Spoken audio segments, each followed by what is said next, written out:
Hello friends, welcome back to my channel. My name is Raman and you are watching Solar Facts. So चलिए शुरू करते हैं अपना आज का टॉपिक। और आज का हमारा टॉपिक जो है वो काफ़ी इम्पोर्टेंट टॉपिक रहने वाला है with respect to solar industry का, या आप बोलें या फिर आप इलेक्ट्रिकल इंडस्ट्रीज की बात करें। सो आज का जो टॉपिक है वो है how to calculate the cable sizing.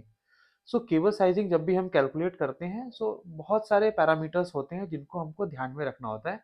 जैसे डिरेटिंग फैक्टर्स क्या होते हैं, केबल का लेंथ कितना है, पावर फैक्टर क्या है, ऐसे एन नंबर ऑफ चीजें होती हैं जो हम आगे वीडियोस में सीखेंगे।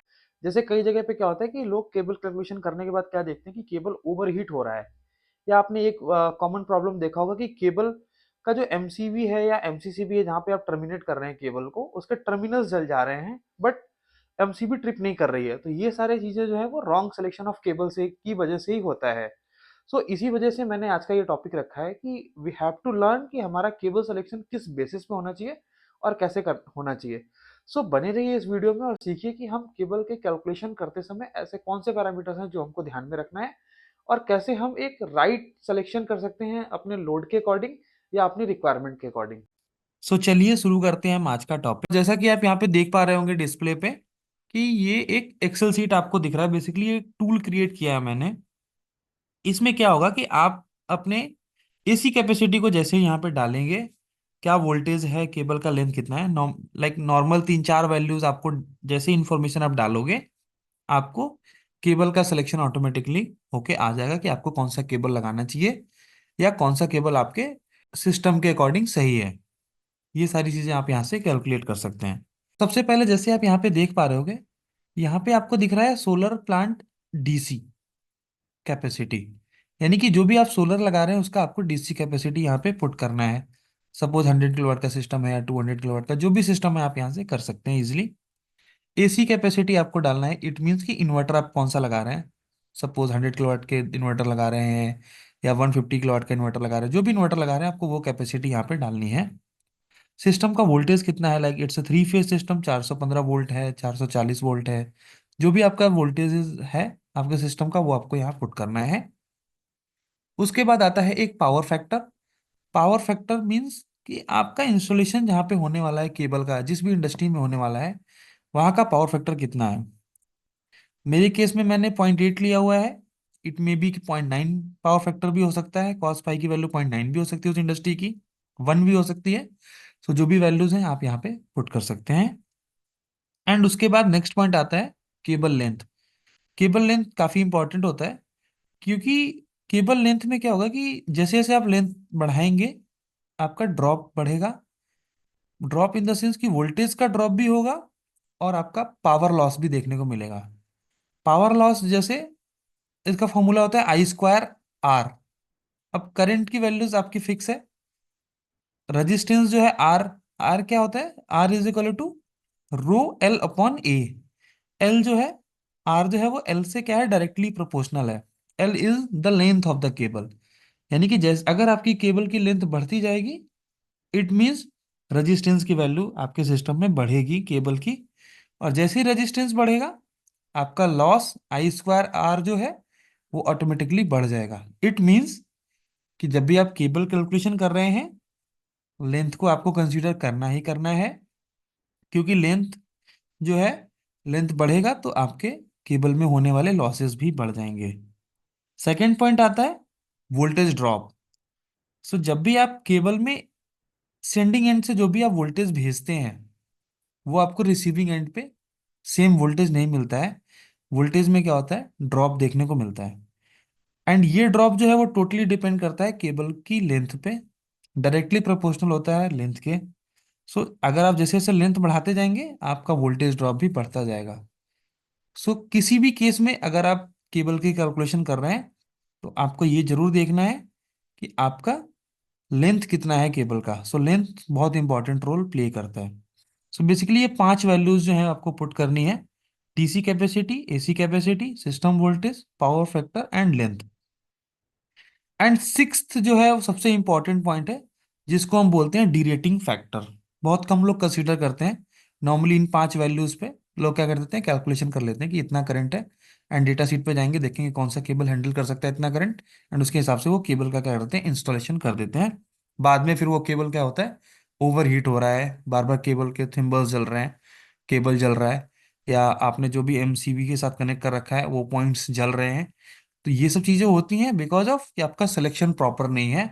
आपने वो सारे फैक्टर्स कंसीडर नहीं किए जो आपको कंसीडर करने चाहिए थे while you are designing your cable. Sir derating factor जो है काफी इंपॉर्टेंट रोल प्ले करता है, तो डीरेटिंग फैक्टर मैं थोड़ा सा बता देता हूँ।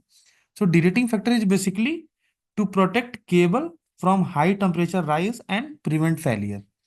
यानी डीरेटिंग में क्या होता है, हम क्या देखते हैं कि ऐसे फैक्टर्स सारे कंसीडर करते हैं कि ऐसे कौन कौन से फैक्टर्स हैं जिसकी वजह से मेरा टेम्परेचर राइज करेगा, एंड वो सारे फैक्टर्स को हम क्या कर देते हैं, एड्रेस करते हैं। जैसे अगर हम केबल को ओपन में इंस्टॉल कर रहे हैं तो सन से एक्सपोज है, तो वहां पे केबल का टेम्परेचर बढ़ेगा, उससे क्या होगा, केबल का करंट कैरिंग कैपेसिटी जो है वो कम हो जाएगा। सो बेसिकली डिरेक्टिंग फैक्टर हम क्यों कंसीडर करते हैं, just to ensure that all the factors which can increase the temperature, उनको हम क्या करते हैं, अकाउंट करते हैं during the selection of cable and the installation of cable. So ये एक डीरेटिंग फैक्टर का मतलब होता है कि वो सारे फैक्टर्स को हमको देखना है, यानी कि वो ग्राउंड का टेम्परेचर कितना है, अगर मैं ग्राउंड में लगा रहा हूँ, सॉइल की वजह से क्या इम्पैक्ट आने वाला है टेम्परेचर के ऊपर, मेरा एक केबल से दूसरे केबल की दूरी कितनी है, अगर मेरी मल्टीपल केबल्स ग्राउंड में लेके जा रहे हैं तो ग्रुपिंग फैक्टर कितना है। ये सारी चीजें हम देखते हैं, और ये सारी चीजें हमको कहाँ से पता चलेंगी, केबल की डेटा शीट पे भी लिखा होता है। जैसे आप यहाँ पे देखोगे, मैंने कुछ स्नैप्स लगाए हुए हैं पॉलीकैप के, जैसे ग्रुपिंग फैक्टर्स हो गए, ग्रुप फैक्टर हो गया।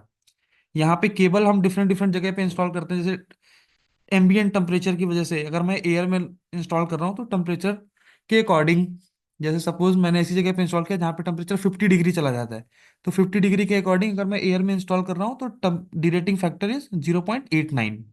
45 डिग्री अगर उससे ऊपर नहीं जाने वाला है, दैट वुड बी 0.96। इसी तरीके से अगर मैं डायरेक्ट वरीड केबल टाइप से इंस्टॉल कर रहा हूँ तो उसके लिए ये फैक्टर्स मेरे को यूज करने हैं। तो ये सारे फैक्टर्स जितने भी पॉइंट्स मैंने ऊपर लिखे हुए हैं, ये आप देखोगे। सो जो भी ये 1 2 3 4 5 6 7 7 पॉइंट्स, जो 7 तक जो 7 फैक्टर्स हैं, ये सारे फैक्टर्स की सीट जो है वो ऑलरेडी इसमें सीट में भी रहेगा। और आप जिस भी केबल को यूज करने वाले होंगे वो आपको मिल ही जाएगा, ऑलमोस्ट सबका इक्वल रहता है, थोड़ा बहुत आपको वेरिएशन देखने को मिलेगा।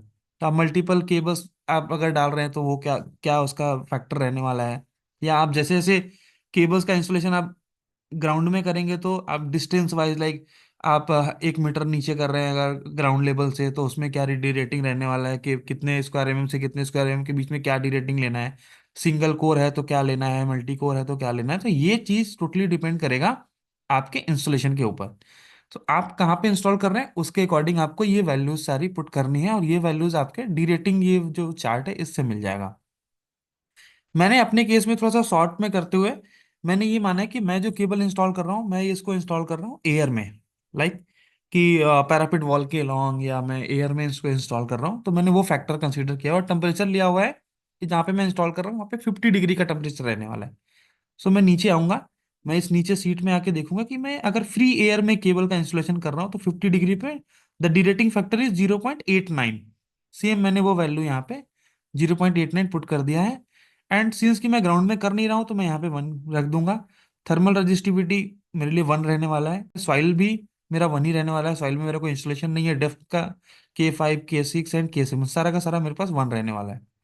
एंड इसको देखेंगे तो हमने फिर फाइनली क्या कर दिया, ओवरऑल एक डीरेटिंग फैक्टर सबका मल्टीप्लिकेशन करके cumulatively derating factor due to all the factors हमने यहाँ पे कंसीडर कर लिया। अब जैसे मान लीजिए यहाँ पे मैं चेंज करता हूँ, सपोज मैं यहाँ पे लिख देता हूँ 0.7, तो मेरा डीरेटिंग फैक्टर क्या होगा, और कम हो जाएगा, 0.62 हो गया, राइट। तो जैसे जैसे हम यहाँ पे डीरेटिंग चेंज करेंगे, जैसे मान लीजिए डेप्थ की वजह से, केबल डेप्थ की वजह से मान लीजिए मेरा डीरेटिंग फैक्टर आ रहा है 0.8, तो यहाँ पे अगेन वापस से मेरा डीरेटिंग जब टोटल डीरेटिंग चेंज हो जाएगा। बट मैं अभी इसको 1 कर दे रहा हूँ क्योंकि मेरा जो केबल इंस्टॉलेशन है वो एयर में है, and this is my derating factor, correct.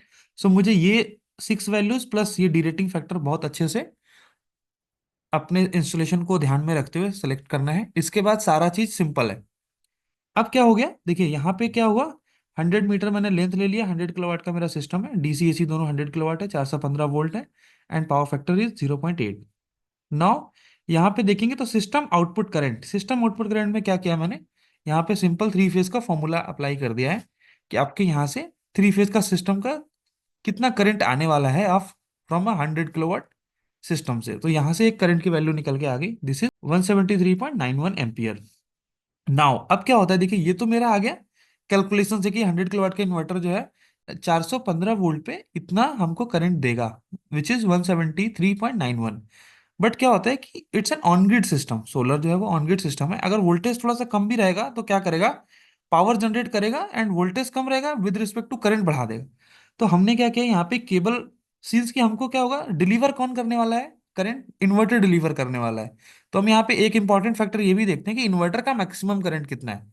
Suppose मैंने इन्वर्टर के डेटा शीट पे देख के हमने उसको 200 एम्पियर पे यहाँ पे लिख दिया है कि इन्वर्टर का डेटा शीट बोलता है कि 200 ampere is the maximum current जो इन्वर्टर से डिलीवर हो सकता है। तो मुझे ये भी पॉइंट ध्यान में रखना पड़ेगा, किसी इंस्टेंट पे 200 एम्पियर भी हो सकता है। तो अभी मैं केबल सिलेक्शन जो है इनमें से जो भी हाइयर रहने वाला है उस पर करूंगा, यानी कि इट मीन्स मैं 200 के अकॉर्डिंग कर सकता हूँ, या आप चाहो तो 173 से भी कर सकते हो। बट मैंने जैसे आपको बताया कि हमको इन्वर्टर को ध्यान में रखना है, क्योंकि जनरेटिंग सोर्स यहाँ पे इन्वर्टर है, तो इन्वर्टर का जो मैक्सिमम आउटपुट करंट होगा उसके अकॉर्डिंग हम यहाँ पे अब केबल सेलेक्ट करेंगे। नाउ केबल सिलेक्शन में क्या रहने वाला है, देखिए यहाँ पे मेरे पास हर टाइप का केबल यहाँ पे मेंशन्ड है। जैसे यहाँ पे आप देखोगे 1.5 स्क्वायर से लेके आपको अप टू 1000 तक आपको केबल्स यहाँ पे देखने को मिल जाएंगी, सारी की सारी केबल्स। अब मैंने एक रफली सपोज मैंने एक लगाया कि मेरे को 35 स्क्वायर का केबल डालना चाहिए for like 100 kilowatt of system. तो यहाँ पे क्या आ जाएगा, सिमुलेशन आ जाएगा कि 35 का अगर मैं एल्युमिनियम केबल डालता हूँ तो उसका रिजल्ट क्या रहने वाला है, 35 का कॉपर डालता हूँ तो उसका रिजल्ट क्या रहने वाला है। सो रिजल्ट पे जाने से पहले मैं आपको ये ऊपर वाले भी कुछ पॉइंट समझा देता हूँ। सो रेजिस्टेंस क्या होगा केबल का, हमने रेजिस्टेंस ले लिया चार्ट से कि 90 डिग्री पे 35 स्क्वायर एल्युमिनियम केबल का रेजिस्टेंस क्या होता है, एंड 90 डिग्री पे ही कॉपर का 35 स्क्वायर का रेजिस्टेंस क्या रहने वाला है ओम मीटर में। एंड सिमिलरली रिएक्टेंस दोनों के लिए हमने यहाँ पे नोट डाउन कर लिया है। एंड ये वैल्यूज कहाँ से आई, ये ऑलरेडी मेरे पास एक सीट है यहाँ पे। सो इस सीट से यहाँ पे जैसे ही हम वहाँ पे 35 सेलेक्ट करेंगे ऑटोमेटिकली मेरे इस चार्ट में रेजिस्टेंस और रिएक्टेंस की value for that particular seat यहाँ से वो इसको फाइंड आउट करेगा, एंड ये वैल्यूज हमारे मास्टर सीट में आ जाएंगी। तो ये रेजिस्टेंस और रिएक्टेंस की वैल्यू आपको ऑटोमेटिकली यहाँ पे आ जाएगा। नाउ अब हमने यहाँ पे क्या किया, 35 का केबल सेलेक्ट किया है। सो ये 114 जो भी हमारा करंट कैरिंग कैपेसिटी है, सिमिलरली हमारे हमने क्या किया, यहाँ पे एक सीट डाल दिया है पूरा कॉपर और एल्युमिनियम के लिए 4 कोर केबल का। सो यहाँ पे क्या करेगा, 35 स्क्वायर का जैसे ही हमने यहाँ पे केबल सेलेक्ट किया, ये क्या करेगा, करंट कैरिंग कैपेसिटी कितना करंट कैरी कर सकता है वो पर्टिकुलर वायर, उसका करंट जो है वो हमारे मास्टर सीट में ऑलरेडी यहाँ पे आ जाएगा। सो ये चीज कहाँ से आएगा, इस वाले सीट से वो क्या करेगा, लूप लगा हुआ है, इस वाले सीट से पूरा फाइंड आउट करेगा, एंड वो करंट की वैल्यू यहाँ पे आ जाएगी, दैट इज 114 एंड 147। एल्युमिनियम के केस में 114 एम्पियर है, कॉपर के केस में 147 है। This is the current carrying capacity of the cable, हमारे सिस्टम के लिए नहीं है, ये केबल का करंट कैरिंग कैपेसिटी है। नाउ ये करंट कैरिंग कैपेसिटी पे हम क्या अप्लाई करेंगे, डीरेटिंग, क्योंकि एयर में लगाने से मेरा केबल का करंट कैरिंग कैपेसिटी क्या कर जाएगा, डीरेट कर जाएगा विद द फैक्टर 0.890 से। तो यहाँ पे हमने क्या कर दिया, मल्टीप्लीकेशन कर दिया, यानी कि जो केबल का ओरिजिनल करंट कैरिंग कैपेसिटी है which is 114, but due to the installation method जो डीरेटिंग हमने अप्लाई किया उसके अकॉर्डिंग अब जो करंट ले सकता है 35 square aluminium cable which is 101.46। Similarly for copper यहाँ पे भी मल्टीप्लीकेशन कर दिया हमने। तो कॉपर केबल जो है अब वो कितना हैंडल कर सकता है, कॉपर केबल का हैंडल ओनली 130.83, ये हमारा कॉपर केबल हैंडल कर सकता है। नाउ अब मैंने यहाँ पे क्या किया, एक वोल्टेज ड्रॉप भी यहाँ पे निकाला है। सो वोल्टेज ड्रॉप के फॉर्मूले में आपको पता है कि कॉस फाई साइन फाई दोनों की वैल्यूज निकलेंगी। सो पावर फैक्टर की वैल्यू से हमने यहाँ पे साइन साइन का वैल्यू भी निकाल लिया फाई के अकॉर्डिंग, एंड कॉस फाई की वैल्यूज भी यहाँ पे पुट कर ली। एंड हमने ये फाइंड आउट कर लिया कि अगर मैं ये केबल 35 स्क्वायर में एल्युमिनियम का cable for a length of 100 metre के लिए अगर मैं डालता हूँ, दिस इज द 100 मीटर, तो मेरा वोल्टेज कितना ड्रॉप होने वाला है। तो वोल्टेज की वैल्यू भी आ गई, यानी कि 35 का अगर मैं 100 मीटर की केबल डालूंगा तो 0.025 वोल्ट का ड्रॉप आएगा इन एल्युमिनियम, एंड 0.016 वोल्ट का ड्रॉप आएगा इन कॉपर। इसको फिर मैंने क्या किया, परसेंटेज के फॉर्म में निकाल दिया कि 415 वोल्ट मेरा सिस्टम है, तो उसको फिर इन परसेंटेज में भी निकाल लिया, तो परसेंटेज कम्स बाई 0.00595। एल्युमिनियम के केस में, सिमिलरली कॉपर के केस में भी आ गया सेम फॉर्मूला अप्लाई कर दिया। कॉपर के केस में भी आ गया 0.00375 1%। अब क्या होता है कि हमारे इलेक्ट्रिकल में जो वोल्टेज ड्रॉप हमको अलाउड रहता है, वैसे अलाउड तो क्या है, वो आइडियली रिसीविंग और सेंडिंग एंड का वोल्टेज सेम रहना चाहिए, बट इतना कोई मेंटेन कर नहीं सकता है। सो उस केस में क्या होगा कि हमने जो वोल्टेज ड्रॉप कंसीडर किया वो ये कंसीडर किया है कि 3% से, मैंने अपने सिस्टम के लिए लिया हुआ है कि 3% से कम होना चाहिए।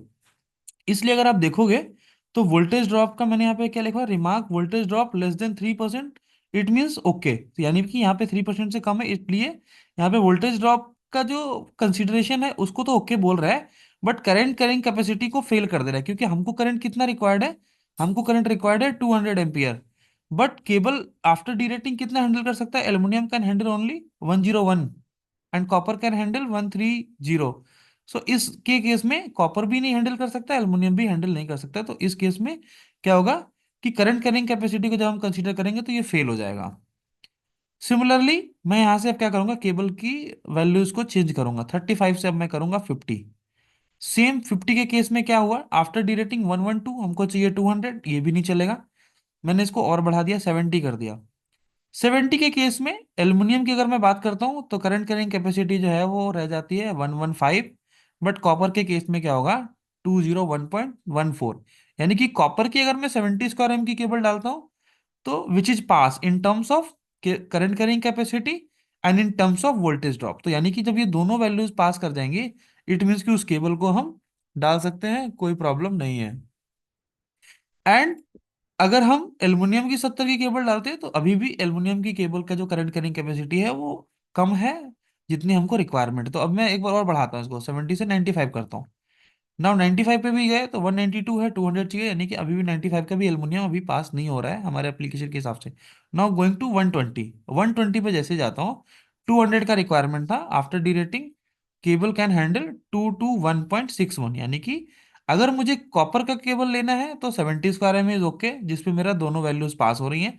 एंड अगर हमको एल्युमिनियम का केबल लेना है तो एल्युमिनियम के केस में मुझे 120 स्क्वायर एम का केबल लूंगा, तो मेरा वोल्टेज ड्रॉप प्लस मेरा current carrying capacity of the cable after derating दोनों के केस में ओके होगा। तो यहाँ से हम क्या कर सकते हैं, अपने यूज के हिसाब से हम यहाँ पे केबल सिलेक्शन बहुत इजीली कर सकते हैं। नाउ अगर मैं अब इसको यहाँ पे 200 डालता हूँ, सपोज मैंने यहाँ पे 200 किलोवाट का एसी कर दिया, एंड यहाँ पे मैंने 200 किलोवाट का डीसी कर दिया, एंड करंट को पकड़ लिया, सपोज मेरा 390 ampere in as per inverter, मैं अगर ऐड करता हूँ 390 आ रहा है। तो अब इन दोनों के केस में आप देखोगे यहाँ पे फेल हो गया। तो इसमें क्या, दोनों प्रोविजन मैंने दिया हुआ है। अगर आप यहाँ पे नंबर ऑफ रन्स बढ़ाते हो, जैसे मैं इसको 2 कर देता हूँ, तो 2 के केस में जैसे देखिए 100 किलोवाट में एक 120 का पास था, तो सिमिलरली मेरा 200 किलोवाट में 120 का 2 रन पास हो गया, करेक्ट।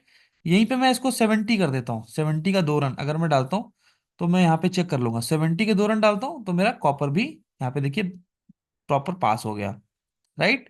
तो यहाँ पे मेरी कैलकुलेशन में ये भी आप कर सकते हो कि आप मल्टीपल रन्स भी डाल सकते हो, आप उसके अकॉर्डिंग भी चेक कर सकते हो। अगर मेरे को सिंगल ही रन रखना है तो मैं यहाँ से फिर आगे और सिमुलेट कर सकता हूँ कि अगर मैं 95 डालता हूँ तो मेरा नहीं चल रहा है ना कॉपर ना एल्युमिनियम, 120 करता हूँ तो भी नहीं चल रहा है, कमिंग टू 150 फिर भी नहीं हो रहा है, coming to the next one 185 अभी भी नहीं आ रहा है, एंड 240, 240 कॉपर पे मेरा चल पाएगा अगर मैं एक रन डालता हूँ। अगर मेरे को 70 के 2 डालता हूँ तो मेरा चल जाएगा, बट एक रन डालना है तो 240 का मुझे कॉपर का डालना पड़ेगा। तो इस तरीके से आप क्या कर सकते हो, सिमुलेट कर सकते हो 2 मिनट के अंदर।